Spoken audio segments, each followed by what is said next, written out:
तो गाइस मैं हूं अंकित और आप देख रहे हैं रेसलिंग फैंस नेटवर्क। तो भाई जितने भी क्वेश्चन है आपके Q&A वीडियो के लिए अभी फटाक से डाल दीजिए कमेंट सेक्शन में। आज संडे है तो Sunday to Sunday caught up करने के लिए हम लोग आज रात को करने वाले हैं Q&A। तो हैशटैग Q&A डाल के सारे क्वेश्चंस कमेंट में फेंक दीजिए, मैं उठा लूंगा जहां से जितने भी मुझे उठाने होंगे। शुरू करेंगे हम लोग सबसे पहले रॉयल रंबल के स्टेज को देखते हुए। एक्चुअल में बहुत ही ज़्यादा WWE वालों ने एंड सऊदी वालों ने काम आगे बढ़ा दिया है एंड रंबल को लेके एक बहुत ही मेजर स्टेज अपडेट है। मैं आपको बता देता हूँ, बहुत सारी फुटेज बहुत सारी फोटोज़ है, पता नहीं मैं इसको एक्सप्लेन कैसे कर पाऊंगा कैसे नहीं, लेकिन पहले मैं आपको एक मिनी व्लॉग में से फुटेज दिखाने वाला हूँ। ये टिकटॉक पे सऊदी के एक सिटीजन ने, एक क्रिएटर ने पोस्ट करी एंड शाउट आउट में देना चाहूँगा। आई होप मैं इनका नाम सही से लूँ। इनके टिकटॉक की आईडी मैं आपको बता देता हूँ। इनके टिकटॉक की आईडी है the Mohammad I guess MO Mansoor. तो भाई ने अच्छे से दिखाया है कि कैसा कैसा स्टेज बन रहा है। मैं आपको दिखाते जा रहा हूँ मेन फुटेज। ये जो आप एरिया देख रहे हो ये स्टेज का एरिया, यहाँ से ही मेन एंट्रेंस होने वाली है एंड बहुत ही मैसिव स्ट्रक्चर है भाई। दो अलग अलग ऐसा लगता है कि बिल्डिंग्स जैसा इन्होंने कुछ बना के रखा है, हालांकि इस पर मेन कवर होना बाकी है, ये सिर्फ ढांचा है। लगता है कि दो लंबी ऊंची सी बिल्डिंग्स है, उसके बाद नीचे फ्लैट सरफेस है, फिर उसके नीचे आता है ग्राउंड। तो जो भी है बहुत ही जाइगेंटिक है, बहुत ही मैसिव है। स्टेडियम तुम देखोगे तो अंदर से देखने से लगता है कि मैसिव है, सही दिख रहा है। मतलब ऐसा नहीं बोलूंगा कि बहुत ज़्यादा जाइगेंटिक है, लेकिन सही साइज है। 30,000 लोगों के अकॉर्डिंग सही बनाई इन्होंने।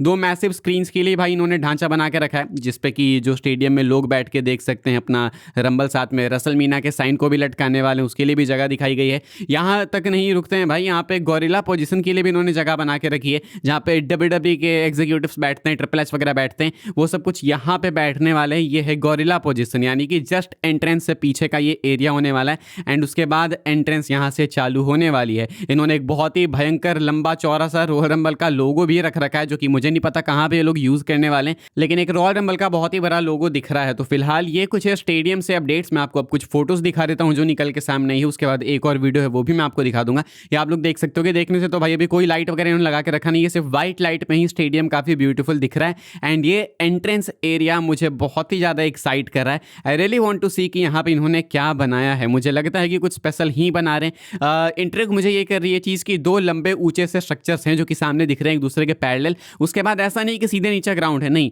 साइड में भी तुम देखोगे तो एक प्लेटफॉर्म इन्होंने बना के रखा है दोनों साइड्स में, पता नहीं उस पर क्या होने वाला है।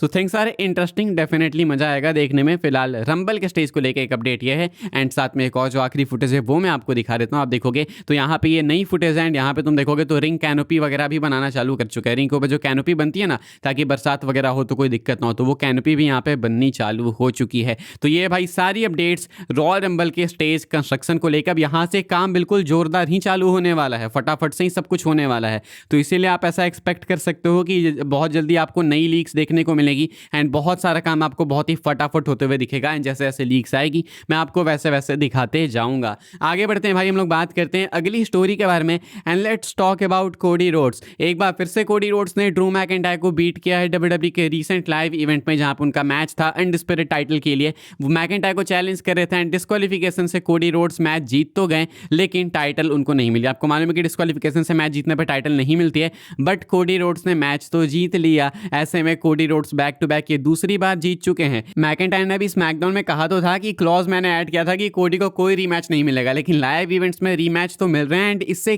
क्या मतलब पता लग रहा है भाई कि ड्रू मैकिंटायर की कोई इज्जत ही नहीं है। जब पिछली बार पिछले लाइव इवेंट से मैंने कवर किया था तो कुछ भाई कह रहे थे कि कोडी रोड्स ने टाइटल थोड़ी ना जीती, मैच तो डिस्क्वालिफिकेशन में एंड हुआ, तो दिक्कत क्या है? दिक्कत मैं बताता हूं क्या है। दिक्कत ये है ना कि जो हमारा करंट अनडिस्प्यूटेड चैंपियन है, जो WWE चैंपियन है ड्रू मैकिंटायर, वो उस लेवल का है ही नहीं कोडी के सामने, ऐसा दिखाया जा रहा है। आपने देखा कि जेका फाटू के इंटरफेरेंस के कारण ड्रू मैकिंटायर जीत गए, चलो वो समझ आता है, कोई दिक्कत नहीं है, लेकिन लाइव इवेंट्स में भी चैंपियन बनने के बाद मैकिंटायर बैक टू बैक हारते जा रहे हैं, डिस्क्वालिफिकेशन से कोडी जीत रहे हैं। तो पता चलता है कि मैकिंटायर कुछ भी कर ले, रसल पलूजा से काउंट कर रहा हूं मैं, कुछ भी कर ले, रसल पलूजा, सैटरडे नाइट्स मेन इवेंट या फिर कुछ भी, वो fair and square Cody Rhodes को हरा नहीं सकते हैं। जब हरा नहीं सकते हैं then why do the match? भाई मैच ही मत करो ना। मैं ये नहीं कह रहा कि कोडी को आप क्लियर हरा दो, लेकिन मैच ही मत करो, मैच ही मत करो। Why even do the match भाई? इससे मैकिंटायर का कैरेक्टर वेस्ट हो रहा है। बात यहाँ पे टाइटल की है ही नहीं, टाइटल इन्वॉल्व करो या ना करो, बात हम लोग कर रहे हैं कैरेक्टर की। ऐसा नहीं कि मैकिंटायर कोडी रोड से कम है, लेकिन फिर भी आप मैकिंटायर को जानबूझ के कोडी के सामने लाकर उनको हराते हो।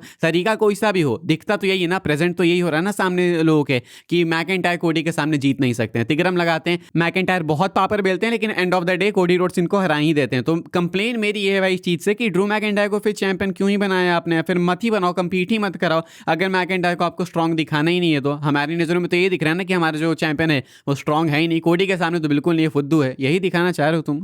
आगे बढ़ते हम लोग बात कर लेते हैं भाई अपनी अगली अपडेट के बारे में, जो कि अपनी आखिरी अपडेट भी है, एंड ये है क्रिस जेरिको को लेकर। संडे को भाई ज़्यादा अपडेट्स आजकल आती नहीं है, लेकिन आप यहाँ से अब इसके बाद एक्सपेक्ट करोगे कि अपडेट्स बहुत आएगी, because Saturday nights main event है एंड रंबल भी बिल्कुल क्लोज आ चुका है। So we are talking about Y2J Chris Jericho. Jericho अभी तक WWE में आए नहीं है। दो जगह जेरिको रूमर्ड थे, एक तो कि साल के पहले रॉ के एपिसोड के लिए, यानी तो रंबल के लिए। तो पहले रॉ के एपिसोड में तो नहीं है, वी ऑल नो। अब ये रंबल के लिए वो एक्सपेक्टेड है। ऐसे में एक नई अपडेट है। नई अपडेट का ये कहना है कि ये जो आप सुन रहे हो कि AEW वाले कह रहे हैं कि जेरिको हमारे साथ कॉन्ट्रैक्ट में है, WWE वाले श्योर हैं या अनश्योर हैं कि जेरिको आएंगे नहीं, ये सब कुछ फ्रॉडलेंट है। क्रिस जेरिको के रिटर्न को सीक्रेट रखने के लिए कहा जा रहा है कि क्रिस जेरिको AEW से निकल चुके हैं, WWE के साथ वो साइन भी कर चुके हैं। अभी नहीं, वो फ्री एजेंट बनने के बाद तुरंत ही साइन कर चुके थे। एंड अब क्रिस जेरिको का WWE रिटर्न बिल्कुल एमिनेंट है, यानी कि किसी भी मोमेंट पे आपको देखने को मिल सकता है। अगले रॉ में, अगले स्मैकडाउन में, मे बी रंबल में, या फिर may be Saturday nights main event में। बेसिकली एमिनेंट का मतलब यही होता है कि कभी भी हो सकता है, कल के एपिसोड में भी हो सकता है। कल इसीलिए क्योंकि मंडे नाइट को आपको रॉ देखने को मिलेगा अगेन 1:30 बजे रात को, तो इसीलिए ऐसा कहा जा रहा है कि क्रिस जेरिको के लिए आपको नजरें अपनी बना के रखनी चाहिए, होप्स नहीं लूज करनी चाहिए। Chris Jericho will return to WWE and कहा जा रहा है कि जो रिटर्न है वो इमिनेंट है। मैं अगर अपने ओपिनियंस बताऊं तो मुझे फुल बिलीव है कि जेरिको WWE में आ रहे हैं, लेकिन मुझे ये बिलीव है कि जेरिको रंबल में आएंगे। Rumble is the perfect place भाई। रंबल में एजेली को भी आना चाहिए था। एजेली की तो हाइप तुम देखो गायब ही हो गई, लेकिन चलो एजेली तो आ गई। रंबल में आपको किसी और को लाना है तो भी आप क्रिस जेरिको को ला सकते हो। सामने सामने सब कुछ परफेक्ट बनाया है तो क्यों ही बिगाड़ना। तो इसीलिए yes, Chris Jericho is expected to return at Rumble according to me. लेकिन अगर अपडेट की सुने देन द अपडेट सेज कि क्रिस जेरिको का WWE रिटर्न एमिनेंट है एंड आपको वो किसी भी पॉइंट पे WWE में देखने को मिल सकते हैं। रेसलमीनिया के लिए इनफैक्ट क्रिस जेरिको के लिए शायद मैच भी पिच कर दिया गया होगा, क्योंकि कहा जा रहा था कि रेसलमीनिया के लिए सब कुछ प्लान्स इन्होंने